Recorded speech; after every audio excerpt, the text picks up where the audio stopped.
هذا القرآن بأيدينا نور في الظلمة يهدينا.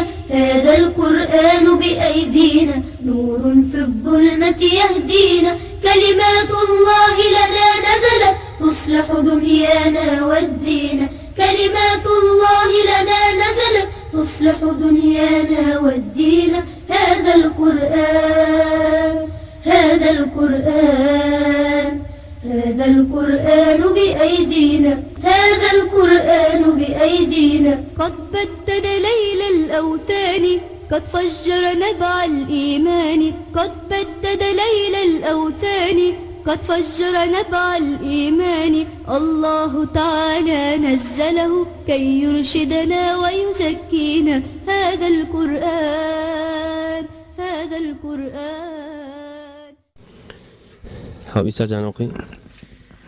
أعوذ بالله من الشيطان الرجيم. بسم الله الرحمن الرحيم. وأنه كان رجال من الإنس يعوذون برجالهم من الجن فزادوهم رهقا. وأنهم ظنوا كما ظننتم أن لن يبعث الله أحدا. وأنا لمسنا السماء فوجدناها ملئت حرسا شديدا وشهبا. وأنا كنا نقعد منها مقاعد للسمع فمن يستمع الآن يجد له شهابا رصدا. وأنا لا ندري أشر أريد بمن في الأرض أم أراد بهم ربهم رشدا. أحسنت بارك الله. أعوذ بالله من الشيطان الرجيم. بسم الله الرحمن الرحيم. وأنه كان رجال من الإنس يعوذون برجال من الجن فزادوهم رهقا. وأنهم ظنوا كما ظننتم أن لن يبعث الله أحدا. Ve insanlardan bir neçe adamlar cinlerden bolan bir neçe adamlara pena getiriyendirler. Pes şoların gumrahlıklarını beter ettiler. Ve cinler guman etyenmişler. Sizin guman edişiniz yali ey insanlar ki herkes Allah tebarek ve teala bir ahadini kabirden turuzmaz ve diriltmez deyip ve inniden son Resul vermez deyip pes bu gumanlar yalan boldu. Bu Kur'an-ı Kerim bildirdi ki inni Resul vergenini ve kıyamet bardığını ve halklar hesab için kabirden dirilip turulacak vaktini bildirdi. Rivayet ediptir. Ensarilerden bir adam aydıptır. Men bir gün atam bilen Medine'ye uğradım. Şol vakt Hazreti Resul-i Ekrem'in gurrunu Mekke'de təze şuru edipti.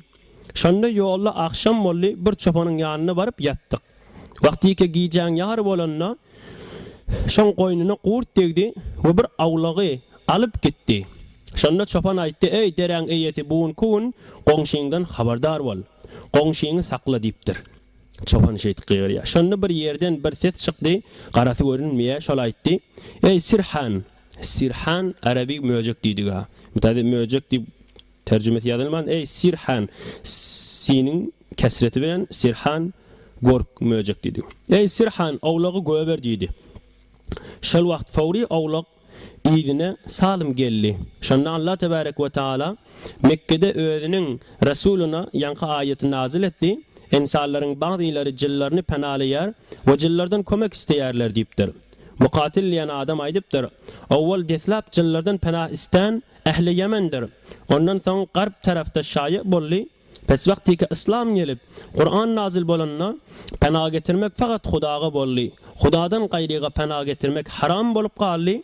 Pes aziz Müslümanlar, insanın etimad etmeli zadi ve yapışmalı yeri fakat Hudadır. Ama esbablara teveccüh edip tesirini Hudadan görsen hiç eybi yoktur. Ve tahqiq biz asmanğa yakin barmağı istedik. Feriştelerin kefini eşitmek için. Pes biz asmanını güçlü saklagıcılardan ve yıldızların şahabından dolu taptık. Cıllan kepleri hemmeti. Ve tahqiq biz mundan awwalla eşitmek için oturulyan yerde oturduk. Pes inni her kim eşitmek istese özü üçün keminne yıldızların şahabını tapar. Yani biz asmanın tarafına uçup bardık ve gördük asman kuvvetli ve güçlü saklagıcılardan dolumuş ve yıldızların şahabı bilen atılyar ki hiç bir cin asmandan bir haberini bilmeye kudreti çatmadı. Eğer ciller asmanğa oğrinça barıp bir haber bilmekçi bolsa keminne duran şahab ve uçgullar sataşıp helak bolar. Emma bundan awval biz asmanğa yaqin barıp her no haberlerini eşiterdik. Hiçbir yerden mani yoktu. Inni her kim barcaq bolsa helaket bilen ruberu bolyar. Ve biz bilmiyar aya yerdeki zindagi etyenlere yaman işine irade edilimi ya da şoların perverdigari, şoların hidayet tapıp doğru yola düşmeklerini irade etti mi? Yani Allah Tebarek ve Teala tezelikte eden nizamını ve bu kadar hefazetlerini yerdekilere hayır için etti mi? Ya da yerdekilere zarar verecek bolup etti mi? Öyle yaxşı bilecek. Hulasa Kur'an-ı Kerim'in nazil olup Resul verilmegi şidatlara sebep bolli. İnni aya yerdekiler Kur'an-ı Kerim'e tasdik edip öz rahmetini duş eder mi? Ya da Hudanın iradeti şeyle mi ki Kur'an'a tasdik etmani ve Resul'a tabi bolmani hemmelerini helaketge layık bolacaklar mı? Bu zatını Hudanın özü yaxşı bilyendir. Kimin iman getirip hidayet tapcağı ve kimin gumrah olup yollan azcağını.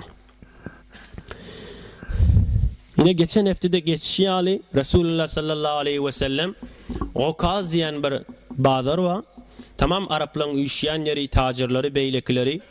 Amşatak İslami yayratmağa bariyaka yolu erti namazı batının naklı diyen yerdeki geçen haftada kamilen geçti müfesselen erti namaz okuyup tuqa cilla goriyalı bir nefer hey oraqav Kur'an okuyup tu. Öz kavmlarının yani başka şeytanların cıllan yani barıp da şikepleri aytiyalı.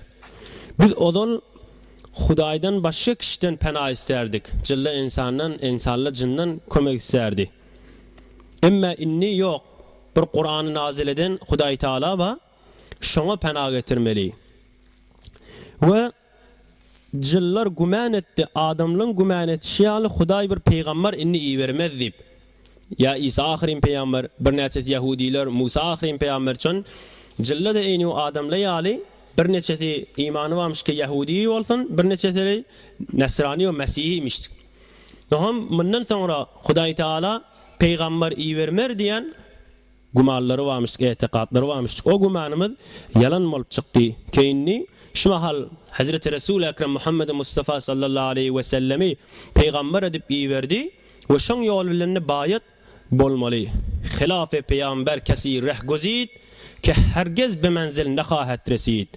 Mependar Sa'di kerah sefa tevan raft cüz ber peye Mustafa. Beter muhkem, beter calip kepa. Her kim Resul-i Ekrem sallallahu aleyhi ve sellemin yolundan gayri yolu islese ki hergez be menzil nekhahet resid. Ol Huday Teala'nın derece koyan yerine, Huday Teala'nın isleyen yerine, kimin bir men yolumda olanlara bu işliğim ma cennetim ma diyene hiç ondan yetmez. Sen hiyal etme, fikretme, guman etme ki Resulullah sallallahu aleyhi ve sellem Hazreti Muhammed Mustafa sallallahu aleyhi ve sellemin yolundan başka yol bilenle şol doğruca yol bilen gidip bolar mukadib. Biz ol gumanımızı yanlışmıştık ve aknun şmahal şiyagdayda da cillan aytiyani Resul-i Ekrem sallallahu aleyhi ve sellem peygamber edip de iyi verildi. Oham ahirrağına aytti Huday Teala'dan fakat şondan kömek istemeli. Şon Kur'an'da da İyyak elhamdü sure-i Fatiha'da da İyyâke na'budu ve İyyâke nesta'in niyet. Emma bir neçe zatları sebep bilip tesirini Hudaydan bilmek eybi yok dedi. Aynı uşmanı ziyaretgahları var. Evliyalardan kömek istemek yani. Şimdi bizim bilmeli adamız şu akide uğruna evliyalardan kömek istemek baradaki hatmen şahitken ihtilafları eşleyen mollunuz. İnki qavsi her bir ziyaretgah varamızda Hudavanda ziyaret edemden sonra şu bir yaxşızada, şu bir qova adam, ya şu bir peygamber, şu bir veli, şu bir imamzade. Şun hurmatına bana falan zat vermen hacetim bitir. Yani şu varada hiç ehli sünnetin hiç yerine ihtilafı yok, gurrun yok da.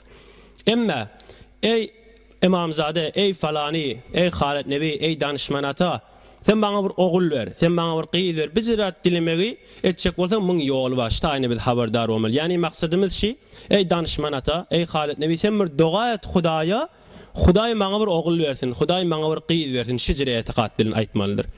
Yani bundaki hem Müslümanlar şicre etiqat dilini aytıyor. Onun için bir nefer, ey İmam Rıza, ey danışmanata, ey Bahavuddinata bana oğul ver, bana kıyız ver diye ona kafir oldu ya müşrik oldu deyip olmaz. O näme maksady? Doğru ona qyz vermeye, ona oğul vermeye hemmen Hudaý Taala'dan. Yani sen şonu vasıta etýän, şonu tevessül etýän. Sen duaý hayri et Hudaý Taala'ga. Sen duaň ýakyrrakdyr ejabet bolmaklyga, ki Hudaý maňa oğul bersin, qyz bersin. Ne özümüz barada rahatça gitjek bolsa Hudaý ýaşyň hormatyna maňa oğul ber, qyz ber diýip aýtmagymyz aslem ýollar rahat bolýardy.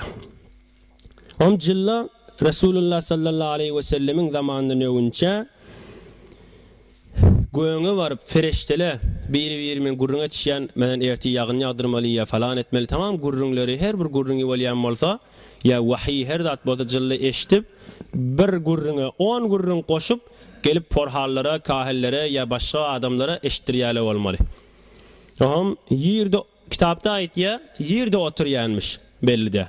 Keyfiyeti näjir bolup oturýanmış, kaýsa asmanymış, arşdan ýokarda mı etekden bu gurrunlarda faýda ýok. Onun için gurrun netip vermeliler, bahsin netip vermeliler. Fakat bizim imanımız olmalılar. Hudaý Taala sarahaten aýdyp jillan bolan zatlaryny kulağa goýaňa gitýärmişler, bir oturýan ýerler barmışdyk. Anna kunna naq'udu minha maq'ida lis-sama. 9-njy aýda. Biz oturýatdyk, bir näçe oturulýan ýerde eşitýärdik şo taýda. Emma Resulullah sallallahu aleyhi ve sellem gelenden soňra bir şahaplar iyi berilip ot degip şolary ýakardy.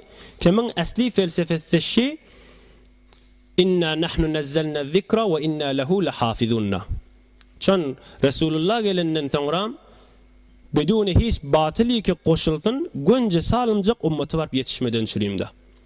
Kur'an we başga wahyla her bir zadaki fereşteli gurrun edenne millete salymjak barmaly. Emma jilla eşde birine 10 näne batyl kepleri goşup da ummaty ýetişdirdi, hewre gatışjak da Kur'an'a gatışjak, wahyda gatışjak, hewre qyyn boljak saýlamak. Emma bu ummata rahmet edip de Hudaý Taala näme etipdir? Olan istiraqas sama, ol bir zat eşitip ogurlap alyp gaýtýarlaryny mena edipdir. Ama onunca ayet aýtýa, jilla aýdypdyr. Biz bilmeýäs Hudaý bizim mengetdi we peýgamberi iýerdi. Aya şer irade edilmi ya hayır irade edilmi? Biz jillan evvelin kefi görýär soňra ýok hayır irade etipdir. Görýär Resul iýeripdir. Bu şu eşden moğollarına şahaplan atlan moğollarına jillan aýdan kefi. Emma inni billile ke jilla şu musulman bolan jilla ýok bula Hudaý Taala hayır irade edipdi. Resulullah sallallahu aleyhi ve sellem iyi verip ve cillari şahapla bilen belläpdir diýip aýtýar. Bab inni ayelerde göreýin ýene jillan aýtjan keplerde. Okuýaýız. Bismillahirrahmanirrahim. Ve anna minna as-salihun ve minna dun zalik. Kunna tara'iqa qidada. وأنا ظننا أن لن نعجز الله في الأرض ولن نعجزه هربا وأنا لما سمعنا الهدى آمنا به فمن يؤمن بربه فلا يخاف بخسا ولا رهقا وأنا منا المسلمون ومنا القاسطون فمن أسلم فأولئك تحروا رشدا وأما القاسطون فكانوا لجهنم حطبا. بارك الله أحسنتم. Ve bizim bazılarımız salihidir ve bazılarımız ötekin değildir. Yine jillan aýtýan kefi. Ve biz enva aqsam yollardadık. Yani Kur'an nazil bolmazdan evvella jillar hemmeleri bir yolla dälmiş. Belki bazılarının reftarı ve kerdarı yaxşymış ve bazıları nihayette şerur ve bedkarmış. Ve başgaları da ganimetragi we telekeragi de barmış. Hulasa hemmeler bir halatda delmişler. Hatta jilların bazıları Nasrani ve bazıları Yahudiymiş. Emma inni Kur'an nazil bolly ihtilafni ve ferqe bolmagy aradan ayırmak için. Ve biz bildik ki herkes Allah tebarek ve Taala'nı yerde aciz edip bilmeyeceğimizi ve kaçıp da kutulup bilmeyeceğimizi. Yani biz şu miktar biliyoruz ki Kur'an'ı kabul etmesek Hudanın azabından necat tapıp bilmez ve Hudan'ı aciz edip bilmez ve Hudadan kaçıp da kutulup bilmez. Biz Kur'an'a ve başka nişanalara fikredip bildik.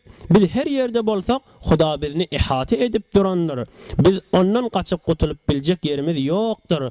Allah tebarek ve Teala bizim hakkımızda ne zatını erade etse onu etçek işinden kaytarıp bilecek zat yoktur. Pesciller şu tariqa öz kavmini kabul etmege ve dini İslam dahil olmaga teşvik edip heveslendiripdirler.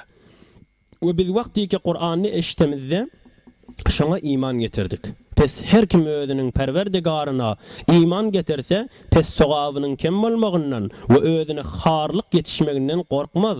Yani biz iftihar etýär. Hemmeden awwal Kur'an'ı eşitdik ve bedun şek ve terdid şonu kabul etdik ve şuna iman getirdik. Pes her kim şuna iman getirse mümin adam Hudanın yanında hiç zattan korkmaz. Onun sogabı da kem edilmez ve etmedik günahını da birine yüklenmez. Ol adam halkın ruswa bolýan gününde ruswa da bolmaz. Ve bizim bazımız Kur'an'ı eşitenden soň musulmandırlar ve bazımız haktan çykgujydyrlar. Pes her kim musulman bolsa, pes şolar dogry ýoluny ihtiýar edendirler. Yani Kur'an nazil bolandan soň bir iki firqa bolup, bir firqamız Kur'an'a iman getirip musulman boldy we bir firqamız beinsaf bolup hakdan yüz öwürdiler. Ve Kur'an'ı ve Resulüni yalanga nisbet berdiler. Pes her kim jillerden musulman bolsalar, bizim bolşymyz ýaly. Bizim bolşymyz ýaly. Pes şol dogry ýoly düşüp hidayet tapgan adam bolar. Ve İslam şonu uly nimetlere yetirer.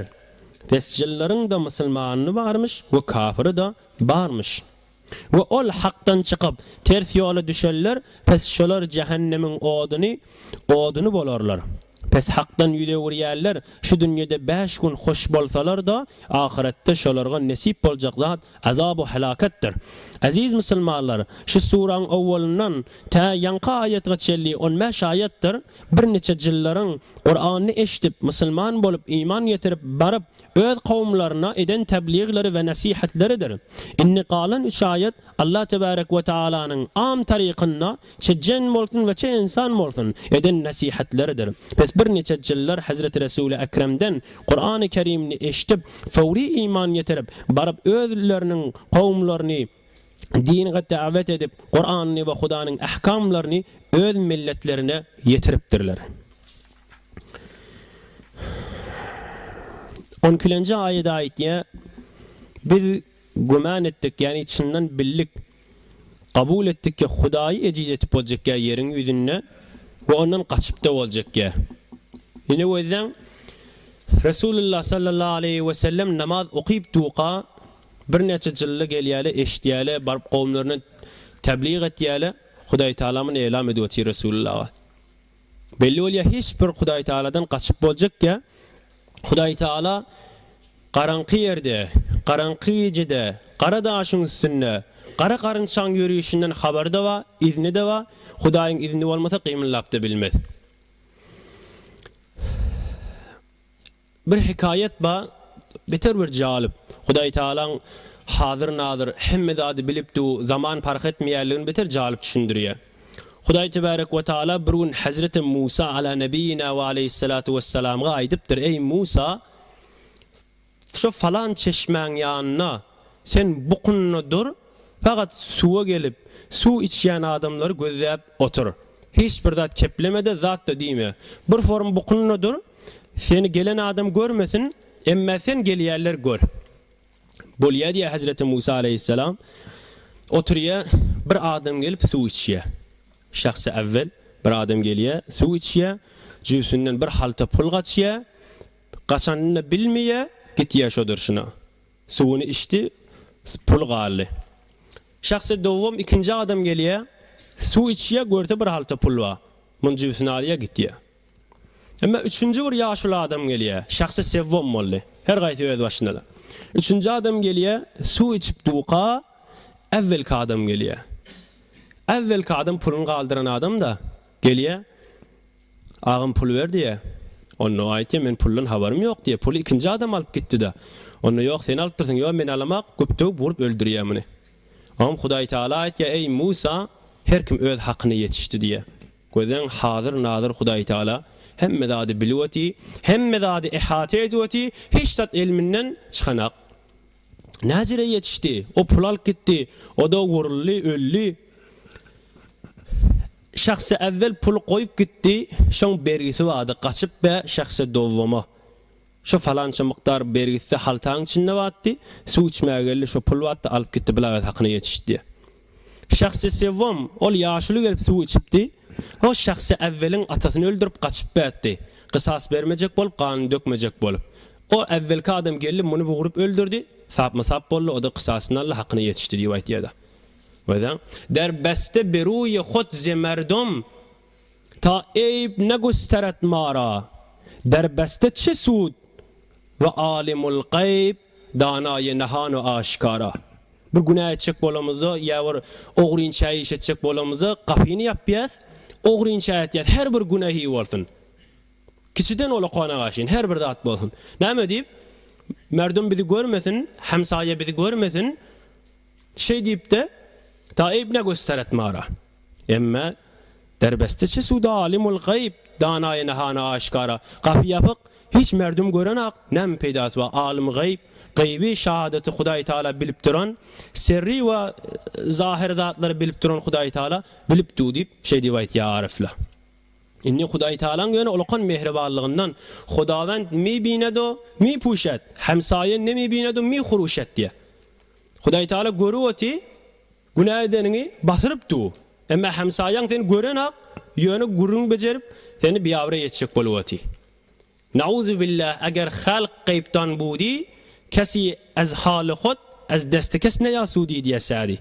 Hudaý daqladın şimdi merdum da gayb bilýän bolsa onu hiç bir adam asayişte yaşap bilecek ya. Yol o günah ettin bu günah ettin deyip de bir avre yetecek adamı. Ama elhamdülillah settarul uyub ayıpları örtüp duran, ayıpları basırıp duran, gaffaruz zunub günahları geçip duran Hudaý Taala, keşşaful kurub qaygıları, qiyinçilikleri açıp duran Hudaý Taala, günahları geçen Hudaý Taala bilmeyen yancak bolýip Hudaý Taala zat diýenek belkim bendem tövbe etsin. Belkim bir wagt desteğin abetini kaldırsın yoqaryk deyip Hudaý Taala zol gözleşip bu ulkan Hudaý Taala'nın bize eden, bize koyan rahmetindendir. Yani şu 12. ayet ayette biz billik Hudaý Taala'dan kaçıp boljak ya. Hiçbir yerik. Son Hudaý Taala'nın ilmi, Hudaý Taala'nın bilmegi hemme yerik ihate edip hemme zady qawapdu. Ve biz 12. ayet ayette biz hidayeti eşittik hidayet Kur'an'la. Elif lam mim zalikel kitab la raybe fi huden lil muttaqin. Huda yani Kur'an. Biz Kur'an'ı eşitemizde şana iman getirdik. Ve her kimde iman getirse ol Hudaý Taala'nın yanına izzetli, şerefli, abruyludur. Ve onun 4. ayet ayetiye bizden Müslüman da var, kafir da var. Biz her kim Müslüman olsa, din İslam'a gelse ola terakki ve rüşt ve Hudaý Taala'nın yanına izzetli, şerefli olmakla yola girdiler. Saadete girdiler deyip ayetiye. Näme şirim İslam'ın bir azıcık gurrunu etsek Hudaý Tebarek ve Taala evveline Kur'an'ı heyvere qaimlaptır. Şmahal şi esri hazirde o fikretten görün şeyli maddi garay bolsa da insan düşünüptür. İnsan bir fehmediptir ki bir maneviyet bolmasa bolmaya. Ne erti turyan gityan gelyan akşam yatyan aynu hayvan yanak bolup gezmeli işte de ölmeli. Bizrag bolmaly be insanın bolup gezişi. Hatman bir maneviyet, bir ruhun bir keyfiyet yani teraqqiyata peşreft etmeklige bir zatla bağ olmaly hemme kişi fikirde. Entek akli işleyen adam. Aham, eğer şu dine gaşin, maneviyete gaşin, Hudaý Taalaga gaşin bir nefer yaqillecek bolsa, İslam dinine girmese başka yolu yok. Näme üçin? Çünkü hiçbir dini yok. Senedi kamil olsun, etibarı kamil olsun, hevre qavi olsun, öz peygamberini daqik etsin. ümmeti Muhammedin ulaqan bir däne mucizetinin biridir. Şu mahal Resulullah'ın bir kefi senet be senet, ustad be ustad gönce bariya Resulullah'a gaşin. Mesela Ebu Hanife şagirdine aytdı da Ebu Hanife diye men Hammad'dan eşittim diye. Hammad da İbrahim Nekhai'den eşittir. İbrahim Nekhai de Alqama diyen ustadından eşittir. Alqama İbn Mesud'dan eşittir. İbn Mesud Resulullah'dan eşittir. Resulullah Cibril'den eşittir. O da Hudaý Taala'dan eşittir. Yani ta näçe yüzünçileçili qarna gelýänçe indi gelip de biziň elimize gelipdir. Kollar şu mahal bir nefer men şu oturan yerimde Resulullah'ın bir sözünü aýtsam, ulamaly derro berreset gelýär, Resulullah aýtmandyr diýäler. Bir nefer önünden bir kep çıkarıp da Resulullah aydıptır diyen kan arada. Derre ulamalı gözleyele naktu berresetiyeli görse Resulullah'ın aydanında. Ya Resulullah'ın aydanımış. Resulullah aydanından tamamda aya aradaki adamla zayıf adamla mı ya kavi adamla mı ne gözleyele. Mesela men şu mahal bir aysam rivayet etsem men Sultan Muhammed Ahun'dan eşittim diysem derre tarihi gözleyele. Aya Sultan Muhammed Ahun ba vaxtında men bağmış çıkmış o dünyada. Goriyale men üstüme hat çek geliyor. Sultan Madahun görmedik adam Nazire Sultan Madahun'un rivayet ettiği diyeler. Şicrek senetli hey olarak kaim hiçbir dini yok ki şicrek senetler kaim olsun barsın ta Resulullah sallallahu aleyhi ve sellem aşin. Bizim iftiharımız, bizim izzet şerefimizdir. Eğer maneviyete bir nefer girecek olsa gönce dini İslam'a girmesi başka yolu yok. Can Hudaý Taala aytýar: "Ve innehu lekitabun aziz." La ya'tihi'l batilu min bayni yedayhi ve la min halfihi. Ayelerini okuyup vermeyin. Hey ve aziz, ihtiramli, ulqan kitaptır Kur'an, öwünden izinden batil gelmez. Ve Kur'an'ı men nazil ettim Hudaý Taala aytýar. Ve özüm de saklajaktırın kıyamete çeli diye. Ve size Kur'an'ı geldi nurun ulqan durşuna nur, durşuna hidayet, durşuna doğru yola salgı berýän. Ve inneke letehdi ila siratin mustaqim. Ey Muhammed sallallahu aleyhi ve sellem sen iyiliğine düşýän adamları hey wara gön yola. İki dünyada saadeti tezmin etýäne sen hidayet etip duranlarsın diýip de Hudaý Taala şey diýär. Näme çüreyim? Son İslam aýtýar zulmetme diýär. Adaletli bol, sadaqatli bol, abrey heysiyetli bol, halkın malına hıyanet etme, öz hakkına razı bol, başka kişinin hakkını tecavüz etme. Tamam şu ziraatlara ait ya. Sen hem öz ferdi özün ve hem hanvadan ve hem camian hulasa arası olsun deyip tavşiriye müteessifane İslam menen Müslümanları biz farkını açmalı. Bir näçe adamları görüp İslam şo muqadimellah. Müslümanlık başka, İslam başka. Müslümanlığın ýagdaýyny görüp İslam'a letme urmaly. Biz amel etmeýäs, biz tembeli etýäs, biz zayıf, biz şonu bir amel edip bilemizak. Biz öz amellerimiz bilen, öz kerdarlymyz bilen, öz raftary hasanelerimiz bilen Kur'an'ı tefsir edip bilemizak. Ne kadar dünyanın yüzünde tamam o da näçe müň ýyllap jahiliyet bilen kafirlik bilen geçiren ýurtlara Müslümanlygyň ahlaklary sebep bolýaşala İslam'a geraýiş tapsyrlar, Müslüman bolsunlar. Biz näme? İslam aýdywati hemme tarapdan Hudaý bol, arasda bol, hiç tada hiç kim hakkını tecavüz etme, öz hakkına razı bol diýip şeýle tapşyrýar. Biz her kim Müslüman bolsa taharrur raşida dogry ýola girdiler. Çün Kur'an kamil senetli Hudaý Taala aýtdy kıyamata saklap durýar. 1400 ýyl geçipdir, birji noktada edafa bolan akda. Şu öňkü gelişi wagan bir geň zatda. Tamam, indi kaýallarda görelim. Bismillahirrahmanirrahim.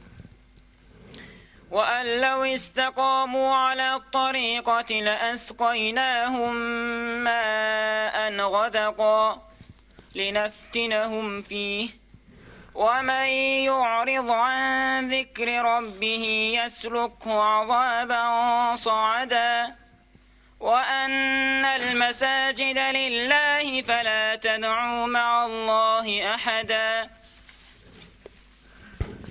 وأنه لما قام عبد الله يدعوه كادوا يكونون عليه لبدا. أحسن بول بركة. ومن şu hükümni vahiy edildi ki doğru bolsalar hak yolun üstünde tahqiq men şolarni suwararın köp suwlar bilen.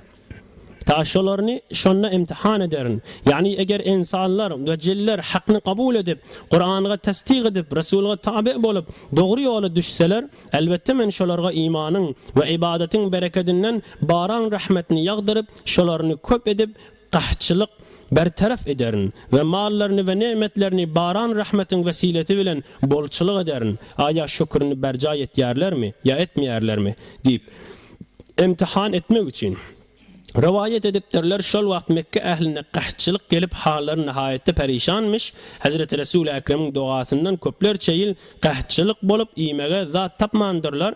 Oňa göre Allah tebarek we taala şu ayetde şolaryny agah edipdir ki eger ähli Mekke tamamen zulm we setemden toba edip Hudaga rücu etseler onna qahtçylyk bertaraf bolup baran rahmet nazil bolup imanlarynyň bereketinden bolçylyk bolar diýipdir. Ve her kim özünün perverdigarının zikrinden ve ibadetinden yüz evirse şonu güýçli azapga dahil eder. Ve tahqiq mescitler Huda üçindir ve Hudanın öyüdür. Pes hiç bir ahadiga ibadet etmeň, Hudaga şerik edip mescitlerde Hudanın adından başka adı tutup dua etmeň ve ibadet etmeň. Yani her kim Hudany feramuş edip dininden yüz evirse onun için aramlık ve rahatlık yoktur. Belki onu nihayette güýçli azapga dahil eder. Eger dinden, Kur'an'dan yüz evirmege inkar etmeginden bolsa, onna azapda hemişelik qalar. Ve eger inkar etmeni yöne sosluktan bolsa, onna günäsi ne miqdar bolsa, şu miqdar azapda qaljakdyr. Rivayet edipdirler, saada diýdigi dowlukda otdan dağdır. Günahkarlary şoňa çykyň diýip mejbur ederler. Şonda her kim şoňa aýagyny degirse, şoň hararetinden erer. Ýene awwal qysýaly bolar diýipdirler. Bazılar rivayet edipdirler, Velid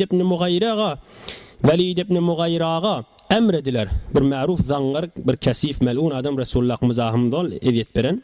Şoňa emrediler, şu dağa çyk diýip. Şol dağın defesinden ferişteler zincir bilen çekerler. Şol dağın defesini eltip yine aşağı taşlarlar. Ta 40 yıllap şu tariqa azap bererler diýipdirler. Ondan soň mescitler Hudanın zikri üçin ve ibadeti üçin bina edilen has zatdır. Pes Hudaga hiç kimni şerik etmeň, mescitlerde Hudadan başgany Hudaga şerik edip ibadet etmeň. Yani yerin yüzü tamamen Huda üçin bolsa, we şu ummatga yerin yüzüni mescid edilen bolsa da, lekin namaz üçin we ibadet üçin salynan jaýlar üçin has imtiyaz bardyr. Namaz üçin we Hudanyň zikri üçin salynan mescitlerde Hudadan başgan adyny tutary ýokdur. Huda ibadetini pagat Huda üçin has etmekdir. Yahudiler ve Nasraniler özlerinin kelisalarına Uzeyr aleyhisselamni, İsa aleyhisselamni yad edip Hudaga şerik etipdirler. Şerikdir diýip hesap etýänmişler ve Mekke'nin müşrikleri de Beytullah-ı Şerif'in etrafına botlaryny koyup şolaryny Hudaga şerik bilýänmişler. Pes bu zatlar batıl zatlardır. Hakikat şudur ki ibadetini fakat bir Allah'a has etmektir. Hudaý Taala aýtýar, eger 16-njy aýetde jyllan kepi tamam bolly. Eger ensejin fark etmeýe, dogry ýolda mustaqim dursalar, men şolary bol rahmet mesalaryny hem bu dünýede hem eger bu dünýede sırat-ı mustaqimde gönje şeriatda dursalar, pol sırat-ı mustaqimiň sünnetine gön geçerler. Ýöne bu ummatyň bir gowlugy bar. Wagan Hudaýa şükür etmeli biz şolardan bolupdyr. Şu ummatdan bolupdyr. Belkim Resulullah sallallahu aleyhi ve sellem de kıyamatda bize ummat diýsin inşallah. Öňkü ummatlaryň içinde üç dua edenlerine şu dua etýärlerin içinde bir nefer günahkar bolsa dualar kabul bolmaýan, hemmeti baham istigfar etmeli. Bu ummatyň içinde kan günahkar bolsalar, içinde bir nefer gowy bolsa gowyň hatyryny hemmetinden çym ýagyn ýagmaly. Gowyň hatyryny hemmetinden çym rahmet gelmeli diýip de şey diýip şey imtiýazyny kitaplarda aýtdy.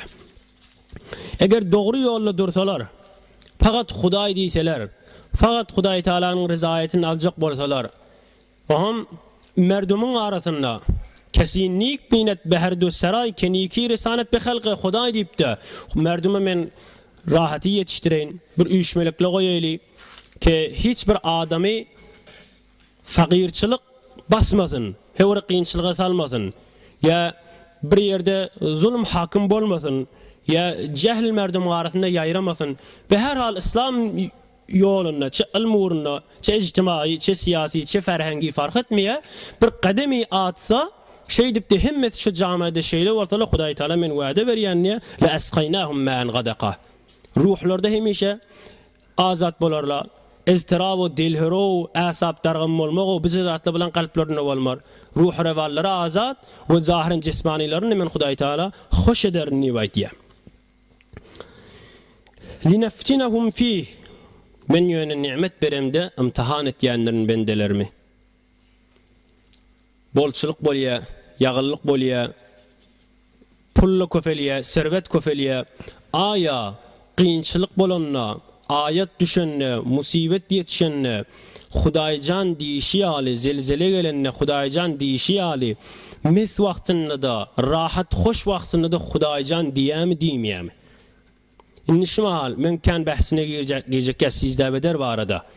Sizde bederde gözden biraz fikir deýliň, Hudaý bize ulkan nimet beripdir, kişi ekilip be. Gulistanyň içinde bir ýaşap be, elhamdülillah.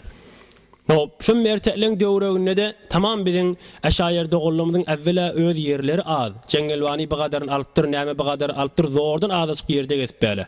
Biz tamam hüjum etip de şeýlek barmaly. Onun içinde tesbih aýdyp duran ekille defelenmeli, dargamaly, ol ekiniň eýesiniň lanetine galmaly, mertele gitmeli, heýwanlaryň beddugasyna galmaly, aýa erzişi bamy. Aýa hiç bir şyzady fikir etmelilämi? Aýa jamiaň bir ulkan muazalatyndan bir müşkilatyndan dälmişi? Ya sade formasyna geçivermeli şoň üstünden.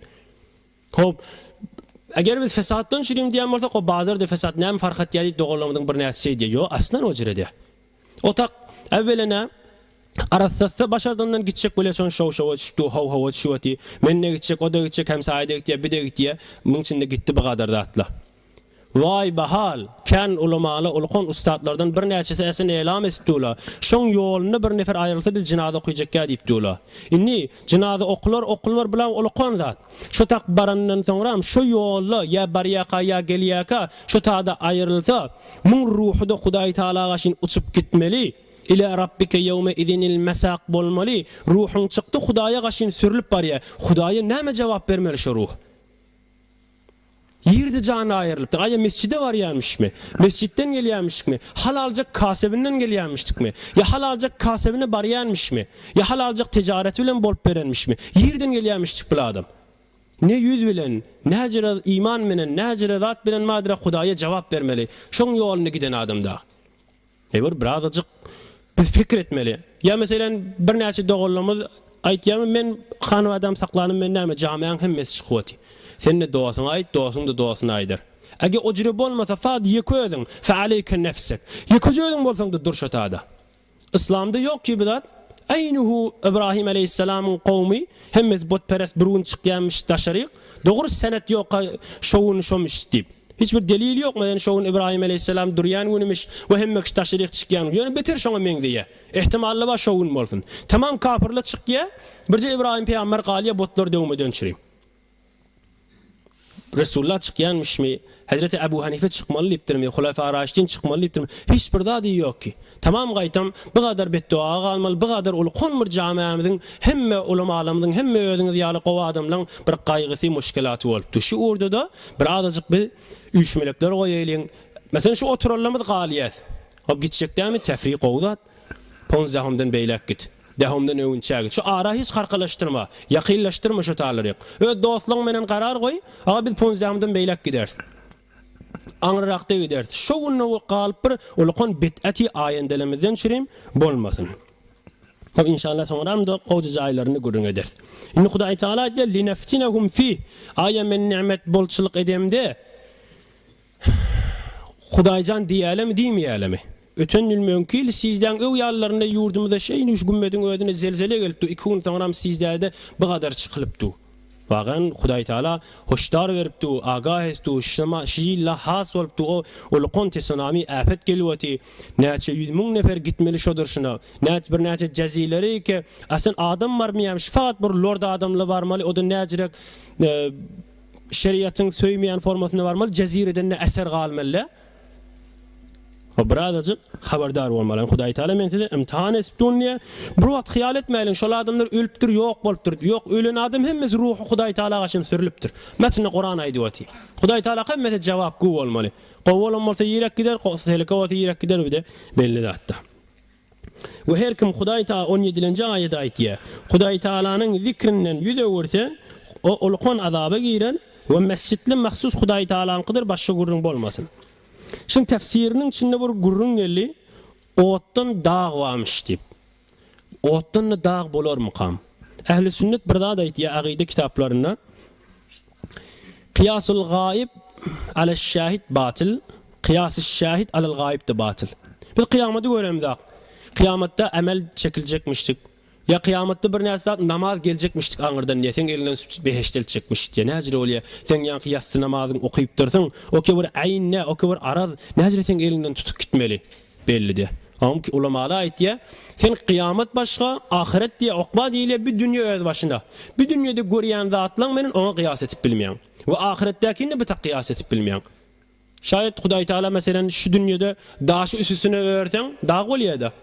Hop odu üstüne koyup bolmaýar. Oduny koysaň bile odu koyup bolmaýar. Hop o dünýede odu üstüne koýanda dağ bolýar ne derdi? Müşkil ýok ki Hudaý Taala. Şu dünýede bir adetleri koyupdyr. Bu adeti bozjakmış Hudaý Taala, ahirette başga bir adetleri geljekmiş. Yahmiluna awzarahum ala zuhurihim diye. Eynuhu bir şmahal karger adam arkasyna yük götürüp yükleýişi ýaly, günahkar adamly günahlarını arkalarına yüklejekdirler diye metni Kur'an. Yahmiluna awzarahum öz günahlarını yüklejekler ala zuhurihim arkalarına. Agır bolsa ýörüp biljek gäle, ýeňiljek bolsa ýortyk gidibermeliler.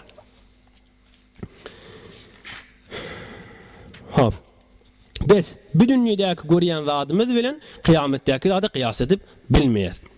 Ondan sonra mescidin bir näçe hukumlarından aýdaýalyň. Mescidin edeplerinden ýatdaş etjek bolsak, mescidin edeplerinden 8 ýanyny ýatdaş edipdir. Biri aňyrdan gelende salam bermek mescide giýrende. Eger adam ma bolsa, assalamu aleykum diýmeli. Adam ýok da bolsa, assalamu aleyna we ala ibadillahi salihin. Ittihiyatdäki da. Assalamu aleyna we ala ibadillahi salihin. O mescidlerin bir näçelerinin gaflarynyň agdyny ýazypdyr. Allahumma iftah li abwaab rahmetik. Hemçin muhimde aýsaňa gowdat bir dua hayr. Şu salam bersen galawdat boyundan üzülýär. Mescide giýrende tahiyyatul mescid okulýar. Kan adamlamy dogulymyz okuýandyr. Olar da sual bolan ýaly bolýar. Tahiyyatul mescid eger aňyrdan gelende qamat diýilmeýändir, wagt bolsa okuýmaly. Qamat diýilen bolsa, tekbirlenjek bolup duran bolsa sen tahiyyatul mescid okuýma o muga. Sen parda okuýsaň, pardyň da bolýar, tahiyyatul mescidiň de ýerine oturýar. Üçüncüsi, mescidin içinde dünya gurrun bolmaly, alp satmadandır ya her bir dünya rapti bolsa, onun içinde gurrun bolmaly. Dördüncüsü, kılıç, şemşir, bıçak bu zatlarda çıkarılmalı. Bir nefer tehdit etmeden çürüyüm. Hatta kafir öldürecek boldan, birine kısas salacak boldan her namazı mescidin içinde bolmaly. Beşincisi bellemeli adamız. Bir nefer yitigi var olsa yitigin salgı vermeli. Gelýän mescidin içinde falan tükany yer demişdik, falan yerde diýmeli. Daşaryk çıkarmaly, doganyn bärik gelmeli. Daşaryk çykdydan çaradan geçenje ýerindedir diýmeli, ya falan yerdedir diýmeli. Mescidin içinde yitigini gözläp beren adama salgı bermeli däldir. Yeni bir altıncısı jaý barada dawalaşmaly. Munny bilmeli adamız. Hazdädelemi, dogallamady hemmesi. Hemişe bir durýanja ýerleri var, şu taýda başga bir duranna, oň ýöňüni gaňtaryp gözläp başarmıyor. Yedincisi bir hafa necis werte onna arassalamaly. Sekizincisi iýip içmeli, meger etikaf niýet bilen. Etikaf niýetde boljak bolsa şüjre bolmaly. Etikaf diýdigi guşeneşini. Etikaf diýenge görä bir etikaf bolar ýaly bir 2 rekat namaz okuýmaly ýa bir tesbih aýlanmaly. Ýöne faat naharimiden şümýä çaý içme etikaf etdim çaý sakany ýene çykyp gitmek muny kitap halamýa.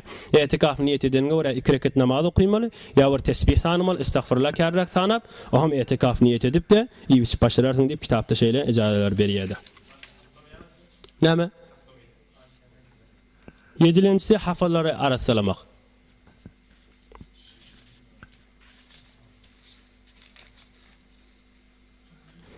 Hulasa mescidi hopştaydın tamam etýär. Mescidi şu zamanı amuzişga etip bolanak nämeden çürüm bolmaýar bilmeýän men. Mutaessifana käy ortaň bir näçe ýerlerde biri-birilen tukudurşyny ihtilafly. Heýwer islamyň ýokuşy berýän zatdyr. Mescide barandan tam agdyberlikden çürüm şu taýmyr kongre etmeli, üýşmelik etmeli. Bir İslamyň tarakkiyaty urda, İslamyň ferhengi urda, namazhany ferhengdir ya başga näme ferheng bolýan bolsa kelasladyr, ahkamladyr, tefsirlidir, wagt jeleselerdir, näme bolsa üýşmeli. Şu mahal gözden geçen hafta şu ýokarda oturdu bir näçe doglamy, tefsir urda üýşmelik etdiken bäfitleri de ýetdiler. Bir azajyk kiçik üýşmelik, kiçik prenjumen. Onun başdan 20-30 ýan doglamy üýşdi, kan maslahatlara geldik, kan ýerde istifade etdik, şumaly ýörüpdi. Oham näme etmeli? Mescidi bir üýşmelik jaý, agdybirlik jaý. Görüp durýanlar hiç bir teşrifat da gerekkä mescide, hiç bir gaýdobendi de ýok, hazine de gerekkä. Gije unyda çağırıp du, tomuz kışı da ýok, piro jawanyny ýok, garry jawanlygy da ýok, her kim gelmeli. Hudaýa gulluk etjek adam ibadetini etmeli, üçmelik goýmaly. Agzybirlik goýup da islamyň tarakkiýatynyň uğrunda bolmaly. Bollu da. Assalamu aleykum ve rahmetullah. Allahümme amin. Allahümme amin. Rahmet ya. O hayrat edin, başka yoldaşlarımla da iliştirecek var. İkine verebileyim de altta cümle. Hayrat edin. Güzelden çağın yapın.